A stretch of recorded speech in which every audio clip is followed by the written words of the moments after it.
Very good morning, ladies and gentlemen.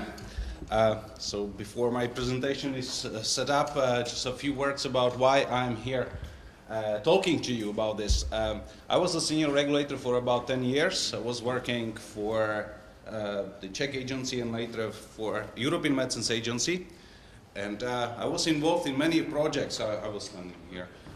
In many projects of the European Medicines Agency, including the ongoing benefit risk evaluations, the GVP preparations, the innovative task force, and the new regulatory pathways for highly innovative medicines.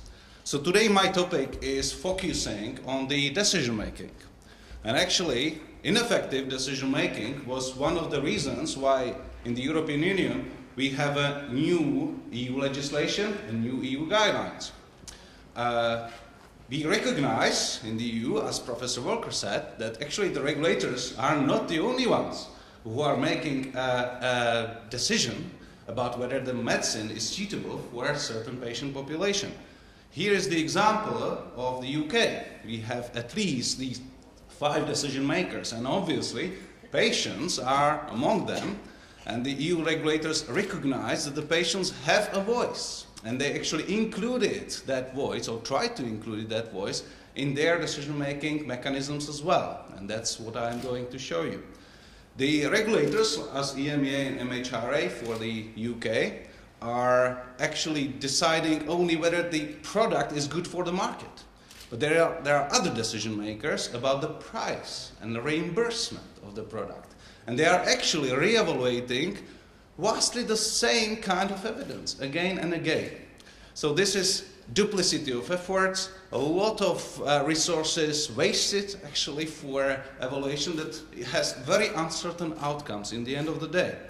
So one of the approaches is to develop a common methodology, and I very much support what Professor Walker said. There needs to be a common methodology for transparency, for legal cases, for the communications towards the public, for actually persuading all the stakeholders that the decision was made based on objective facts. I think one of the most influential reports in the European Union now is the IMI Protect Benefit Risk Group report, recommendation report that has been published last year.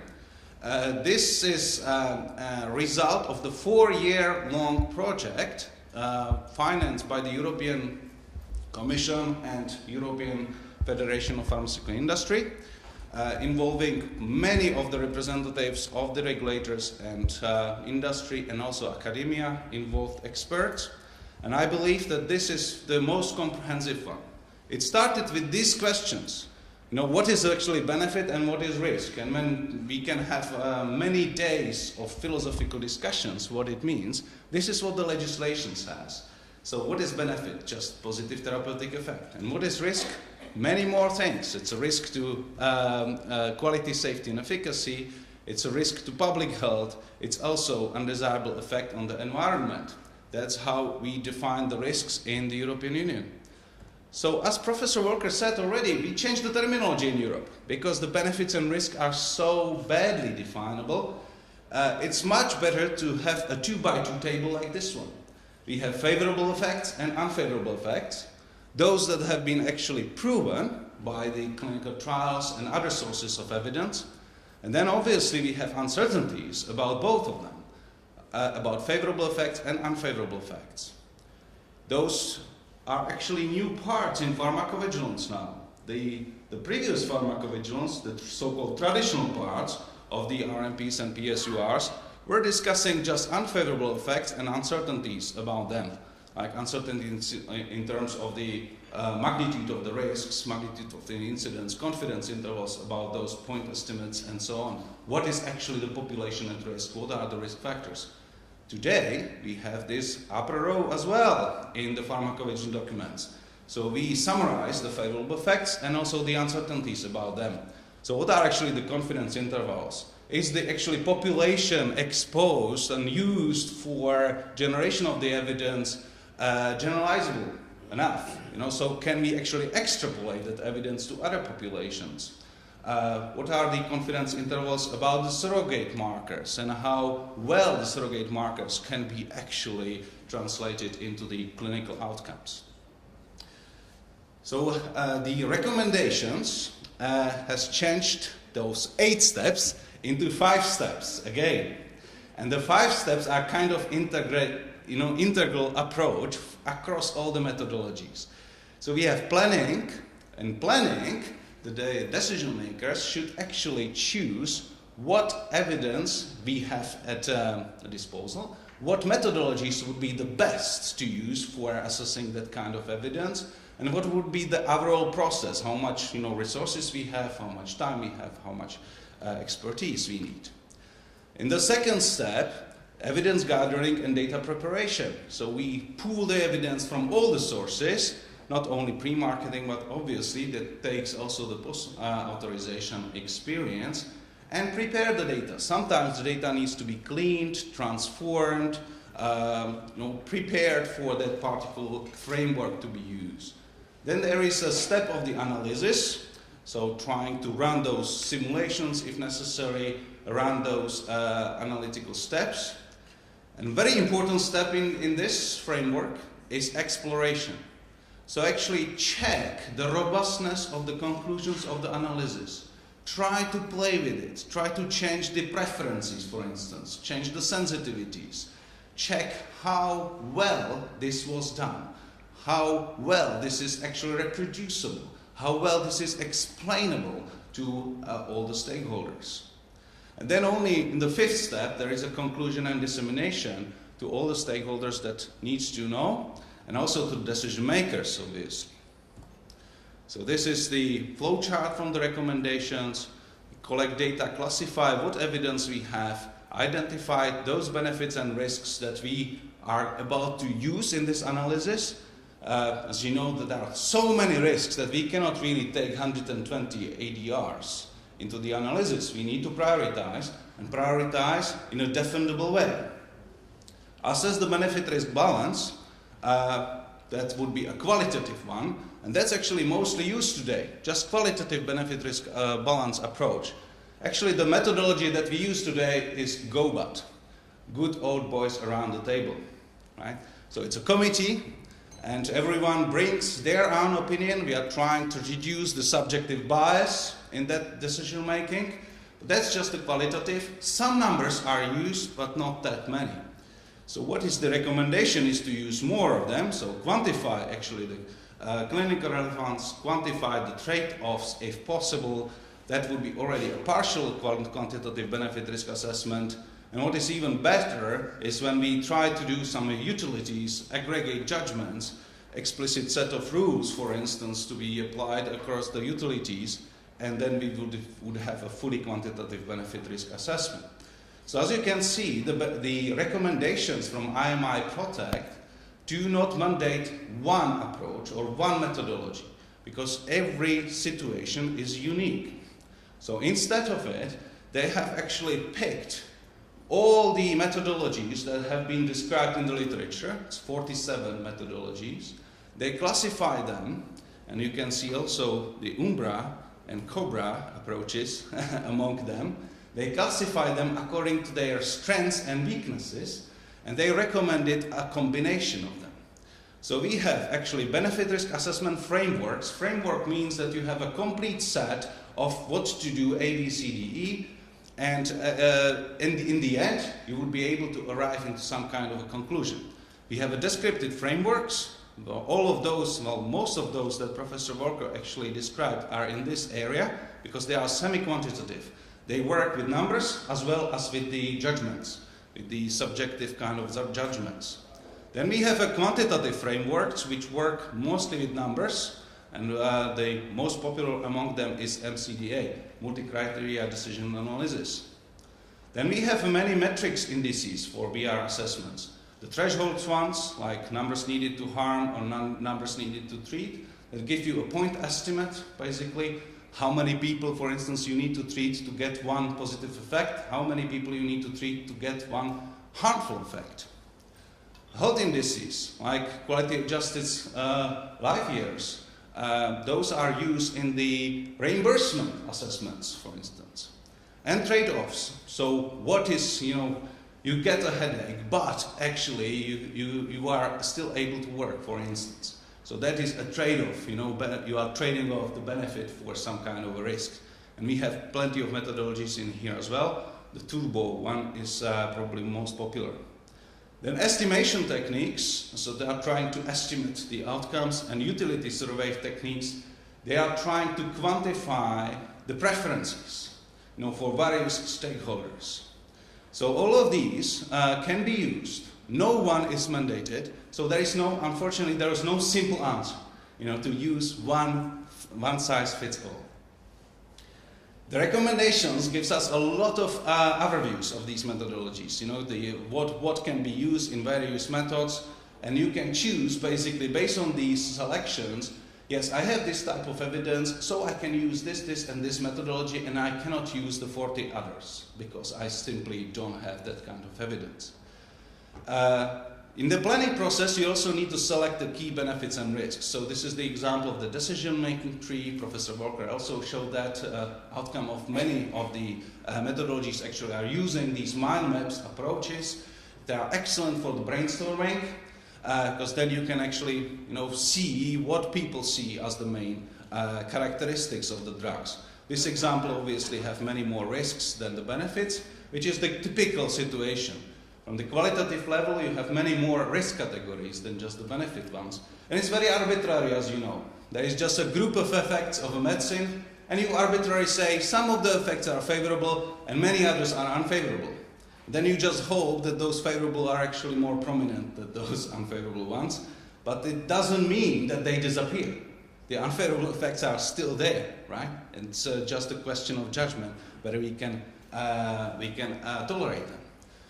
Many of those methodologies use this simple approach of the matrices because the matrix allow you to compare apples with oranges. Right?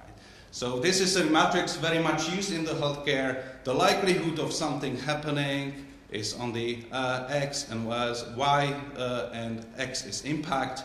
So you can compare by using these kind of matrices, for instance, a high incidence of a headache, so that would be high likelihood and the threat level is probably low, so that would be somewhere in here, and very low incidence of a breast cancer.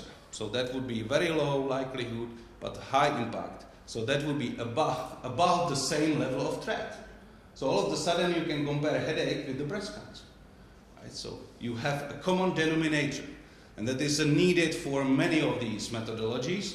Obviously, this is a very simple one. You can have 3D matrices, 4D matrices, and so on. Especially for the simulation techniques, you can go very, very far with this. The recommendations are also giving us the software recommendations. So what kind of software you can use for the statistical analysis and for the visualization. Because the visualization was also part of this work, and they actually selected for us the best pictures that you can use for certain scenarios. And what kind of software you can use for it.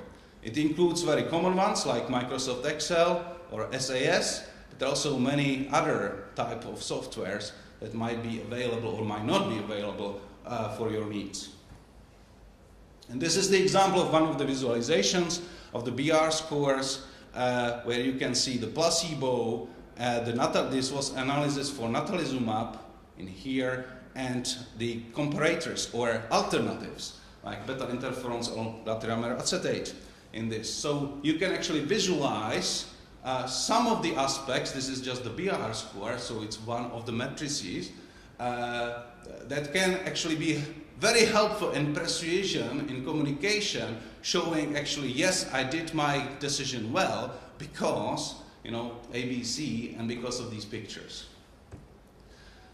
That framework also is providing kind of a common communication tools. So this is one of the examples of common communication tools. If you want to explain to public a certain levels of risk, it's good to use a commonly known risks.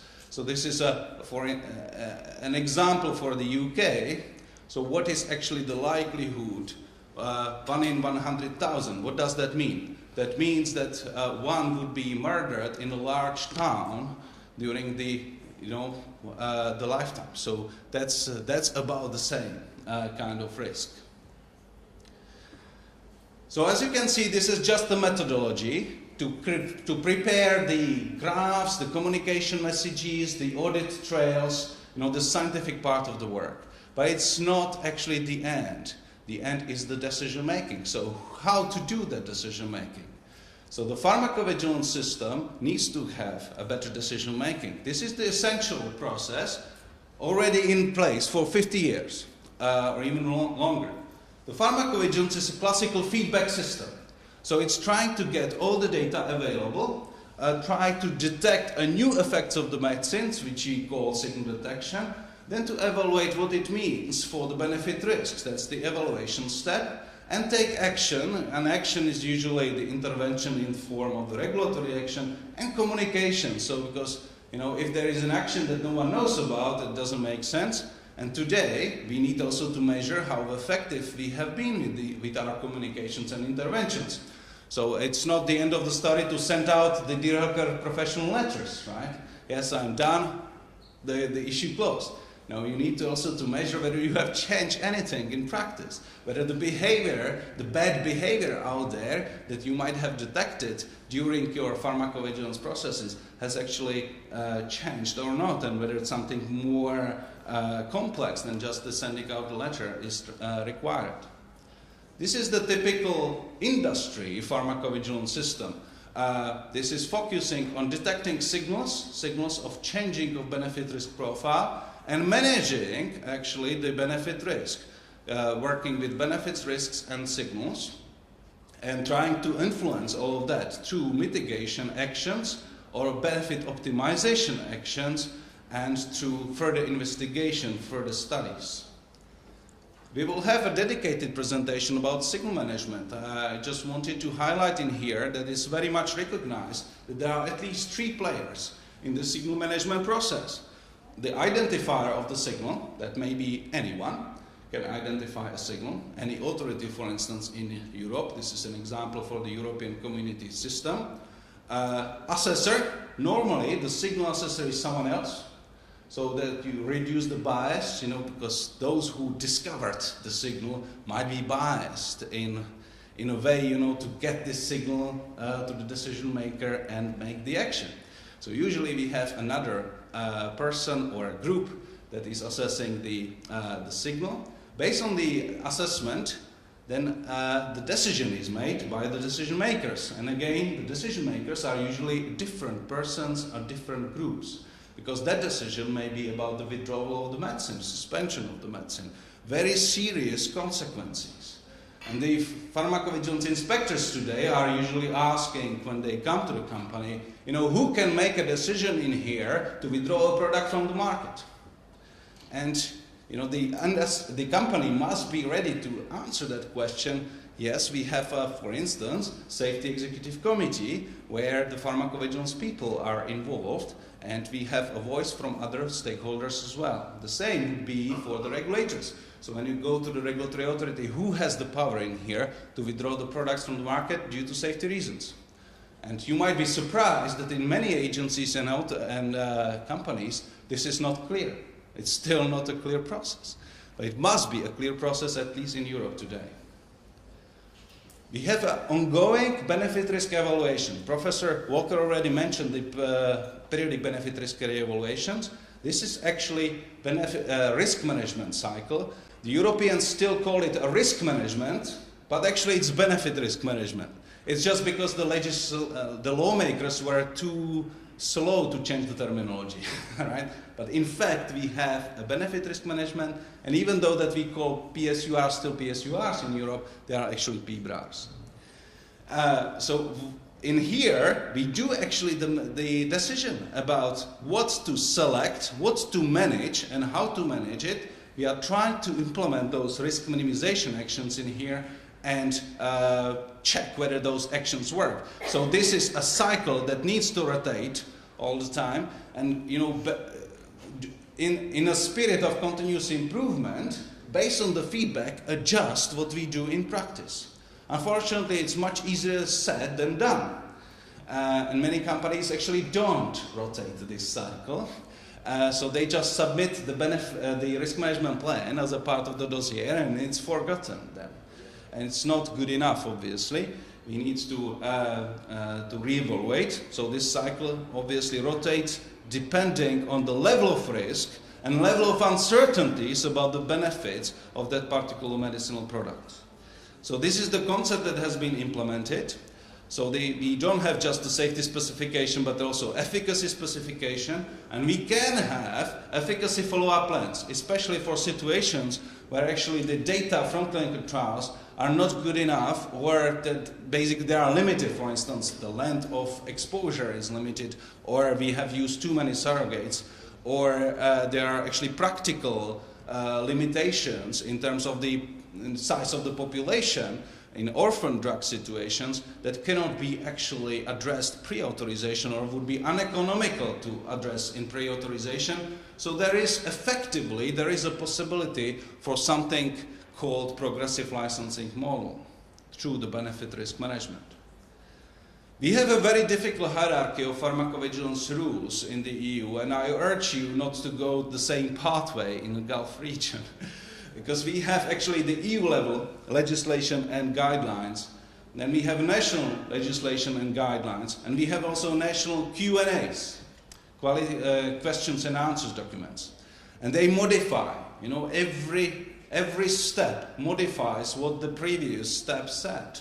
So in the end of the day, it's very difficult to find out what is actually required in a particular country. And effectively, you need to have people on the ground who are like full-time employees to get the real regulatory intelligence, what is actually required in various countries. And we have a common market in the EU, and despite that, we still need these people on the ground to monitor the national requirements.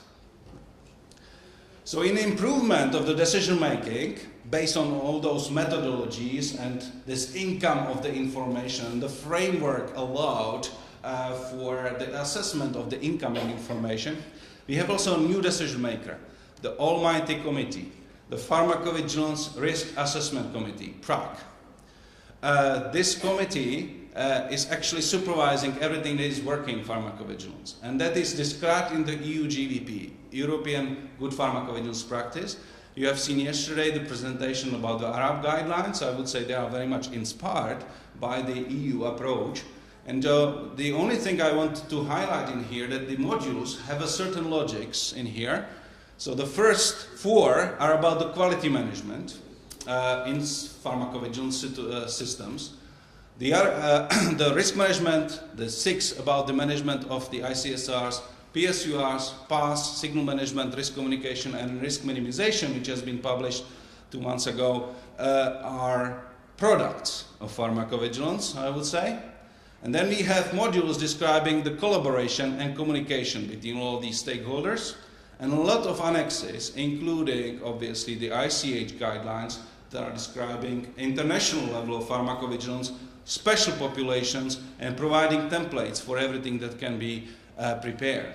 So overall, it's actually more than 1,000 pages. If you include all of these annexes, it will be several thousand pages. So obviously, you can have a PhD in pharmacovigilance today, officially, in many countries, in many universities. And this is just the regulatory pharmacovigilance. Then you have also the scientific pharmacovigilance in addition to this. What is great with EU GVP, it defined critical processes. The critical processes are those that all companies and all agencies must have in place. And you can see the continuous benefit risk evaluation is one of them. The risk communication, obviously, and keeping product information up to date, so providing this feedback to the users of the medicines, is another example for this.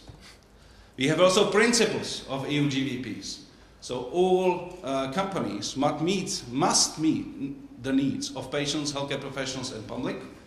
And what is very interesting in here, that all available evidence must be used for benefit risk continuous re-evaluation.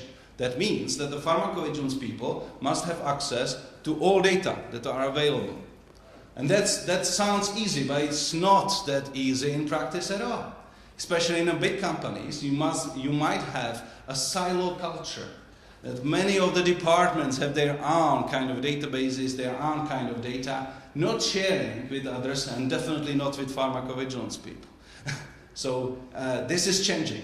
Through these principles, there is enormous pressure on industry to actually use all available evidence. Does it also mean evidence from a black trials? You know, those illegal trials, or trials that are not GCP compliant, or information from the marketing research about off-label use, or about use about counterfeits, and so on. All of that must be used today for continuous benefit risk evaluation. One of the topics that I have been given to is the pharmacovigilance plan. We have PSMF structure that is actually, this is the overall PSMF, pharmacovigilance system master file description, how the system should look like in Europe. It has the QPPV as the central point, a legally responsible person who either does everything hands-on in very, very small company, or delegates everything in bigger companies, but still remains responsible for everything that is happening in pharmacovigilance area.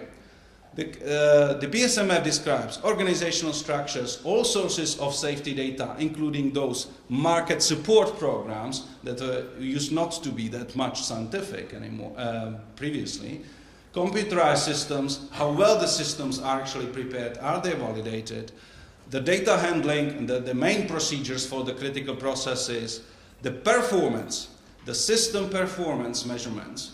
So you need to have in the pharmacovigilance system the performance indicators.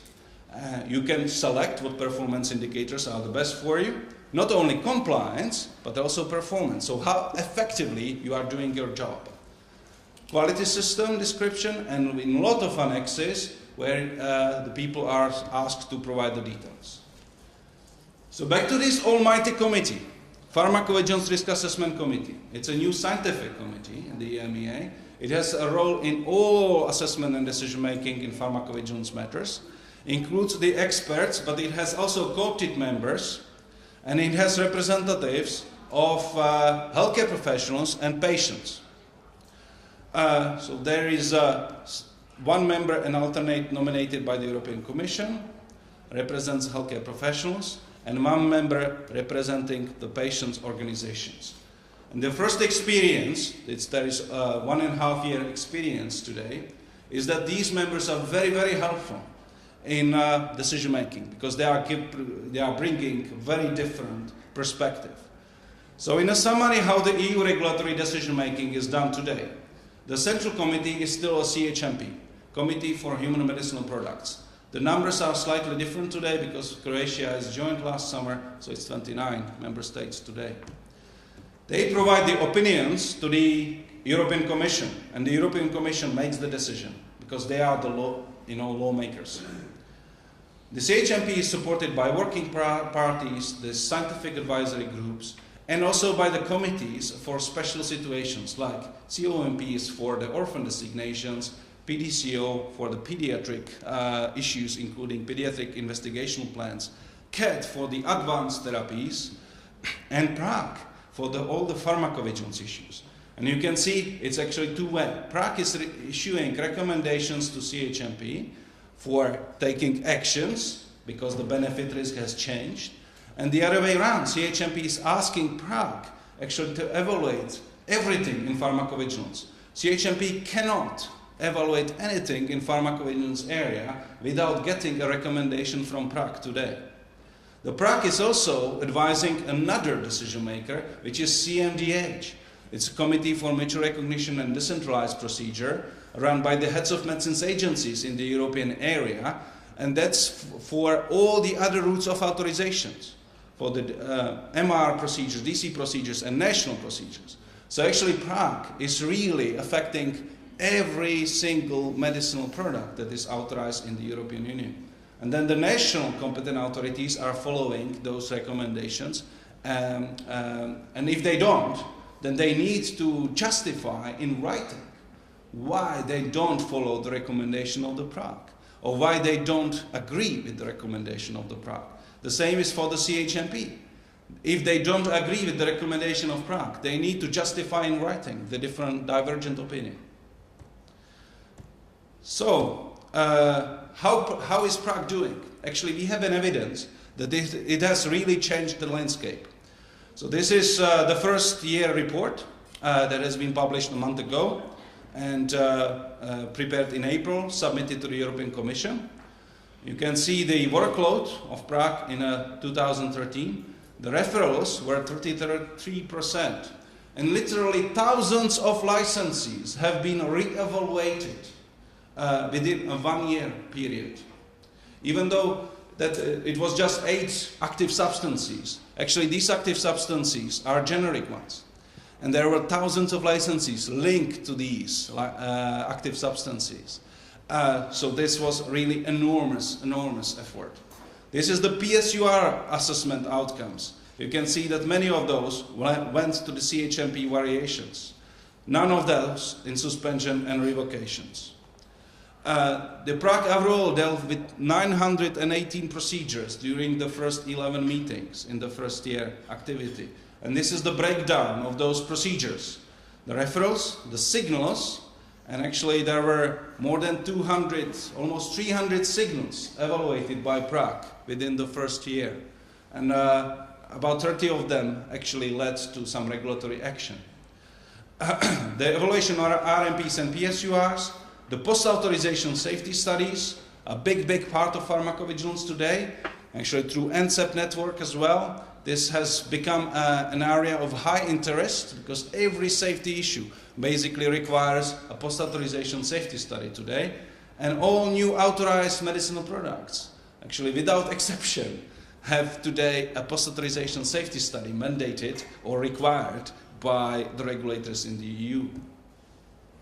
So in conclusion about these topics, the robust data collection and analysis systems in the redesigned EU pharmacovigilance certainly generated much higher level of pharmacovigilance evidence, I must say never seen before.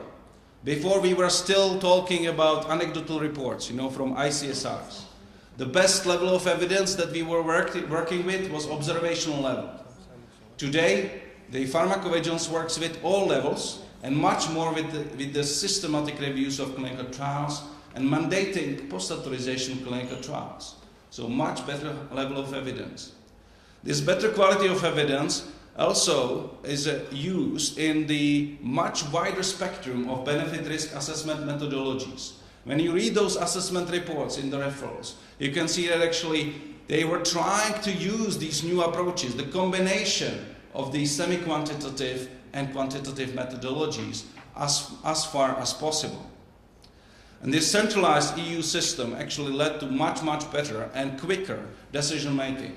The Prague is really making an effort, and it's a revolution in pharmacovigilance. And as a result, before the signal, when the signal was detected, till the regulatory action, it took 5 years or even more. Today, the claimed average is 11 months. It's enormous speed up of the whole decision-making process in pharmacovigilance. And the pharmacovigilance, as a result, is taken much more seriously than ever before. And working for public health protection. The next step is to show how many lives and how many health injuries have been prevented by pharmacovigilance activities. This is the official key performance indicator of the European Medicines Agency, to show how many lives and how many health injuries actually were prevented in the last year by all of these pharmacovigilance actions. Thank you very much for your attention.